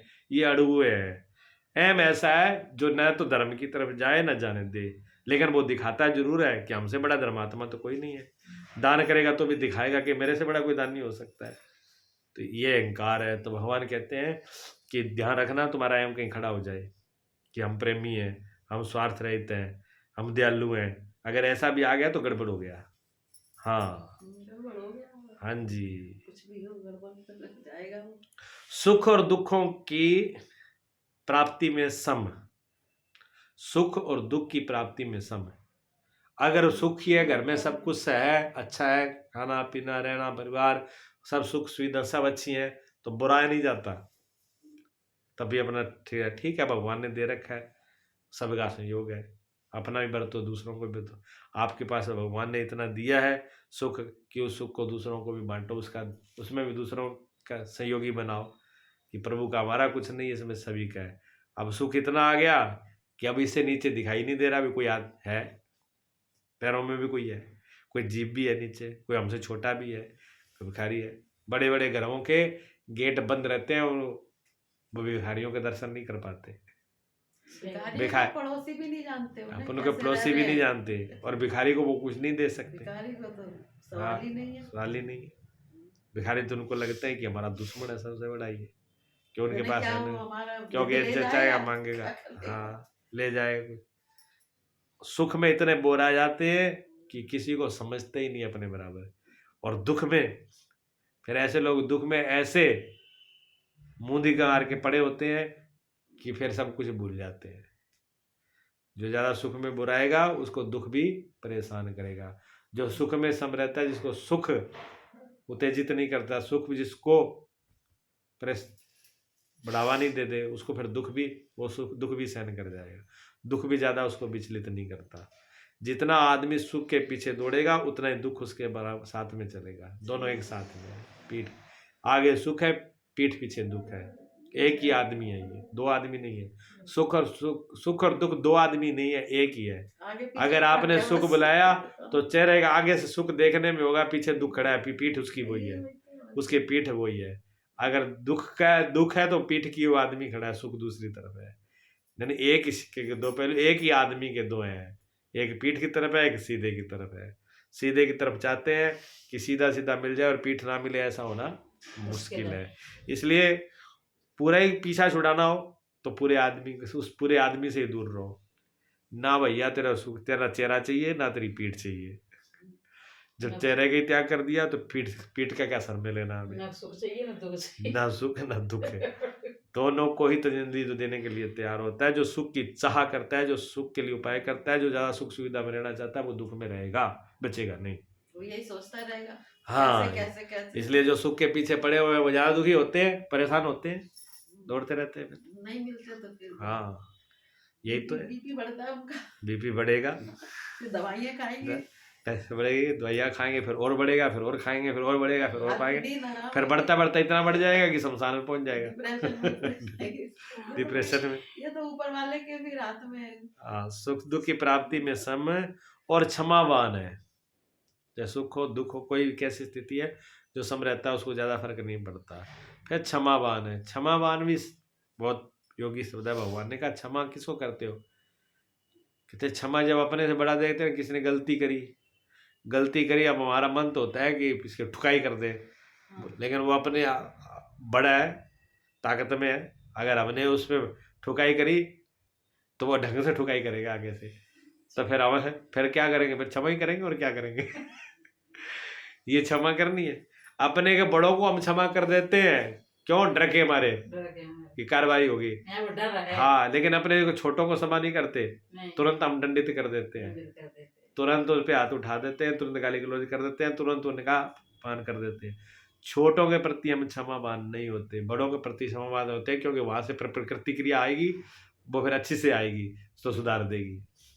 तो कहते ये क्षमावान नहीं है, ये कायरता है, ये तो कायरता है, ये तो ये भी नहीं होनी चाहिए, ये नहीं होना चाहिए। कोई गलत बोल रहा है तो उसका जवाब देना चाहिए। हाँ, क्षमा जो है बड़ों के प्रति नहीं होता, क्षमा बड़ों के प्रति नहीं, क्षमा उसको बोलते हैं कि जिसकी सामर्थ्य हमारे अंदर है, जिसकी सामर्थ्य हमारे अंदर है, फिर भी हम उसको जवाब दे सकते हैं, उसका उत्तर दे सकते हैं, उसके प्रत्युत्तर कर सकते हैं, लेकिन फिर भी हम उसको दंड नहीं दे रहे। दंड देने की सामर्थ्य है हमारे अंदर, फिर भी हम उसको दंड नहीं दे रहे। ये क्षमावान, एक तो ये क्षमावान है। दूसरा अर्थ इसका ये है क्षमावान का कि जिन चीजों के लिए हम दूसरों को दंड देने का बोलते हैं, कि दूसरे व्यक्ति ने चोरी करी, इसको दंड देना चाहिए, दूसरे आदमी ने डकैती डाली, इसको दंड देना चाहिए, दूसरे आदमी से कोई हत्या हो गई, उसको दंड देना चाहिए, हम ये तो कहते हैं।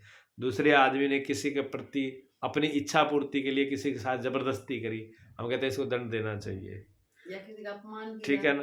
तो हम उसको दंड देने के लिए तैयार होते हैं। क्या हम कभी अपने अंदर भी सोचते हैं क्या ये वृत्तियां हमारे अंदर नहीं है? हो सकता है हमने चोरी नहीं की, लेकिन कभी कभी चोरी का भाव तो हमारे अंदर भी आया था। हो सकता है हमने किसी को गाली नहीं दी मुंह से, लेकिन मन में तो हमने भी सोच लिया था कि इसको 2-4 गालियां दे दे। तो अपराधी तो किसी तल पे हम भी तो अपराधी है ना, हम भी तो नहीं उसे दी तो नहीं, लेकिन गलती करी तो नहीं। हाँ, लेकिन वो जो संभावना, जो उस व्यक्ति के अंदर संभावना थी, वो मेरे अंदर भी संभावना है, मैंने की नहीं उसको। जब वो दोष हमारे अंदर है, जब हम अपने दोषों को, अगर हम उस जगह पर होते, जिस जगह पर वो खड़ा है, जिस जगह पर वो खड़ा व्यक्ति, उसको हम दंड देने की व्यवस्था कर रहे हैं, अगर हम उस जगह पर होते तो हम क्या सोचते, हमारे साथ क्या होना चाहिए था? अगर हम अपने आप पे लेकर देखेंगे भी, उस अवस्था पर अगर हम होते तो फिर हमारे साथ क्या होना चाहिए था?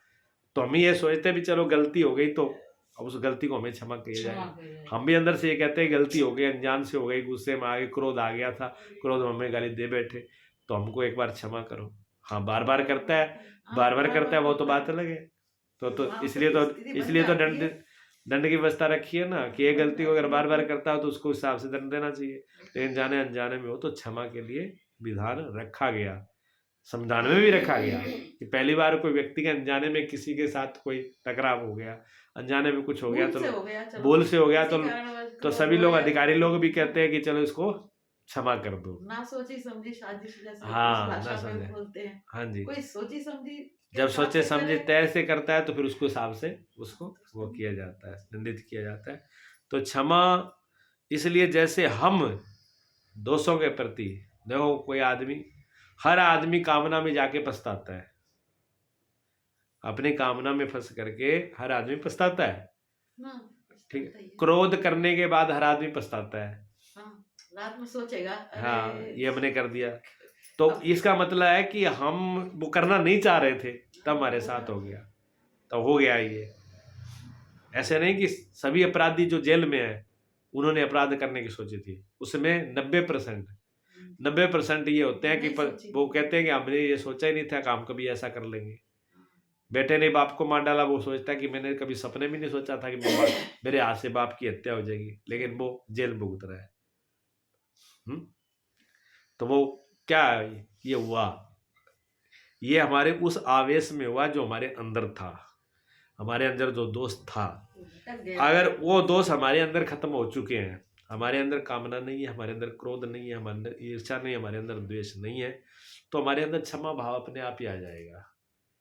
अगर हमारे अंदर ये चीज है, हम क्रोधी हैं, कामी हैं, लोभी हैं, तो फिर अपने आप को देख लो कि मैं किसी को दंड देने का अधिकारी नहीं हूँ, क्योंकि ये तो अपराध मेरे में अंदर खुद ही है। मैं किसी को क्या अपराध, सही बात है, हम कहाँ अच्छे मैं किसी को दंड कैसे दूं भी? जो चीज मेरे अंदर बढ़ी है, जो अपराधी मैं ही हूँ, जिस चीजों से अपराधी मैं ही हूँ, तो मैं दूसरे को क्या दंड दूं? तो उस अवस्था में भी हम दंड देने के अधिकारी नहीं है। तो दोनों अवस्था में हम क्षमा ही योग्य हैं, क्षमावान ही योग्य है, हमारे लिए क्षमा ही रखा गया है।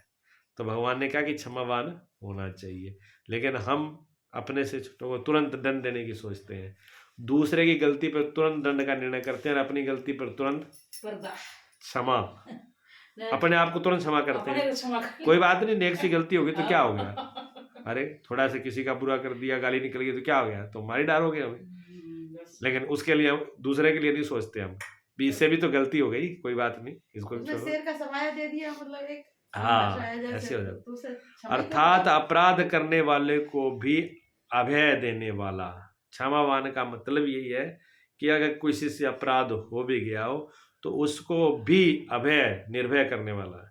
कोई बात नहीं, गलती हो गई, कोई बात नहीं, मानो सुधारो, गलती को सुधारो, समझ जाओ, खड़े हो जाओ, गिर गए कोई बात नहीं, गिर गए कोई बात नहीं, खड़े हो, हिम्मत करो, लग गई चोट तो थोड़ा मालिश कर लो, वो लो, हाथ फैला लो, पट्टी कर लो, लेकिन उठो, चलो तुम आगे मंजिल की तरफ बढ़ो, आगे की तरफ बढ़ो, गिरो मत। समाज क्या करता है, गिराता है।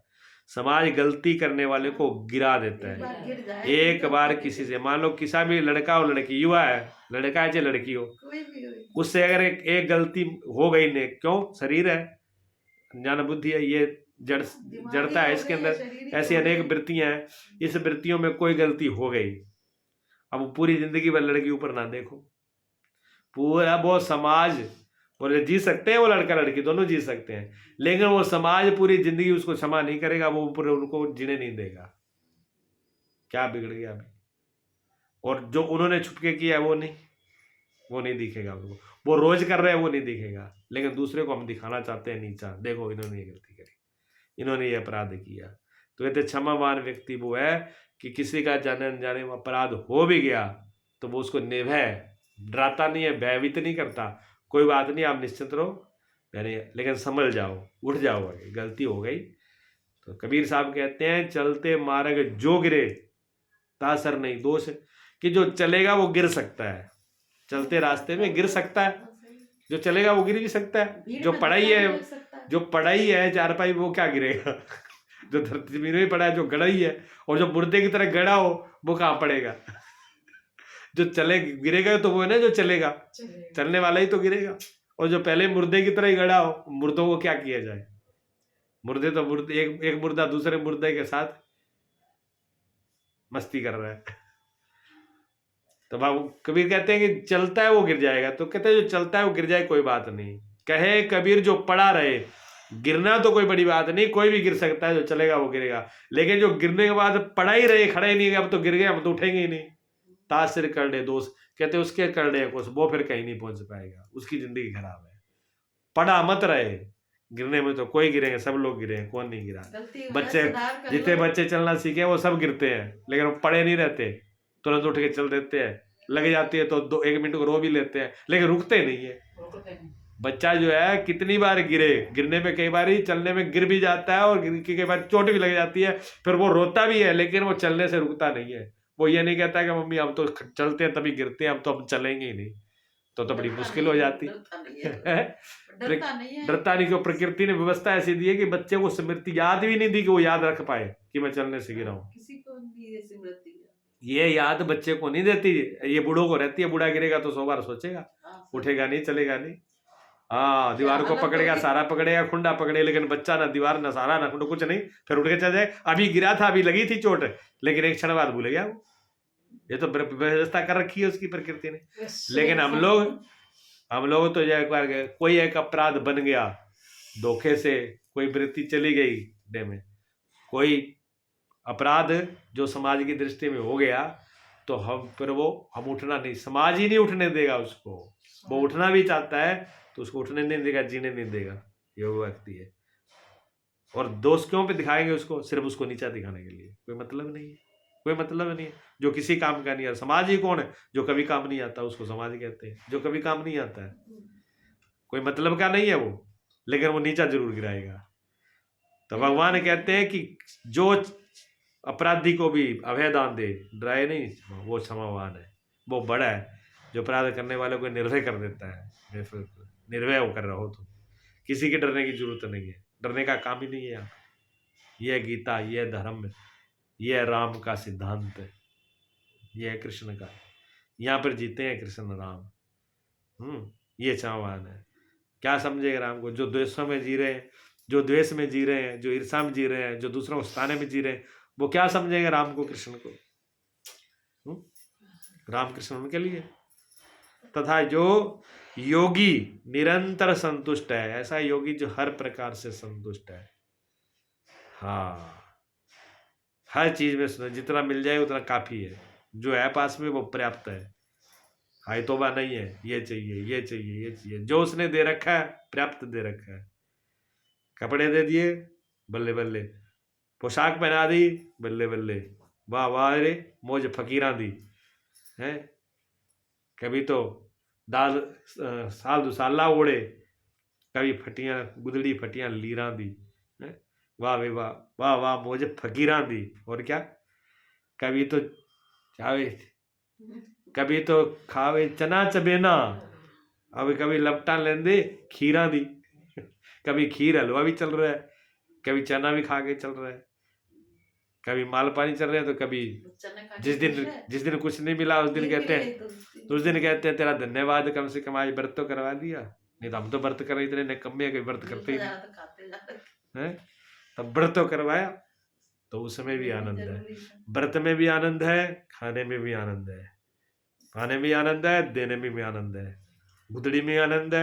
अगर पलंग मिल गया तो पलंग में भी आनंद है, जमीन बिछा रहे हैं तो जमीन में भी, आहा क्या बात है, धरती का बिछाना, आकाश का उड़ना, उसमें भी आनंद है। किसी ने गधे में बिठा दिया तो बल्ले बल्ले, हाथी में बिठा दिया तो उससे बल्ले बल्ले। कपड़े पोशाक पहन के चल रहा है तो वाह वाह क्या योगी, क्या ठाठ बाट है समथिंग। और बिल्कुल एक ही बस्तर नहीं, नंगा जा रहा है, तो ये देखो आत्मा कितने त्यागी पुरुष है, तब भी वाह वाह है।